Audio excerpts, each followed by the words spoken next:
বাংলাদেশের ক্ষমতাচ্যুত প্রধানমন্ত্রী শেখ হাসিনার অবস্থান এই মুহূর্তে কোথায়? তিনি কি দিল্লিতে, নাকি ভারতের অন্য কোনো নিরাপদ আস্তানায় রয়েছেন? তা নিয়ে চলছে বিস্তর আলোচনা।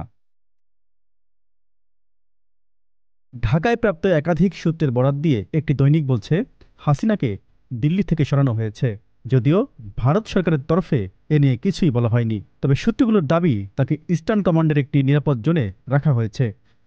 ওই খবরে বিস্তারিত কিছু না লিখলেও হাসিনার অবস্থান নিয়ে একটি ধোঁয়াশা সৃষ্টি করা হয়েছে। ২৪-এর ৫ই আগস্ট ক্ষমতাচ্যুত হওয়ার পর তাকে দিল্লিতে নিয়ে যায় মোদী সরকার। এরপর নানা ঘটনা প্রবাহের মধ্য দিয়ে হাসিনাকে নিয়ে জমে ওঠে জাতীয় ও আন্তর্জাতিক রাজনীতি। ভারতের পার্লামেন্টেও তাকে নিয়ে জোর বিতর্ক ওঠে। তাকে আশ্রয় দিয়ে বিরোধী দলগুলোর তোপের মুখে পড়ে নরেন্দ্র মোদী সরকার। Z news, Dhaka.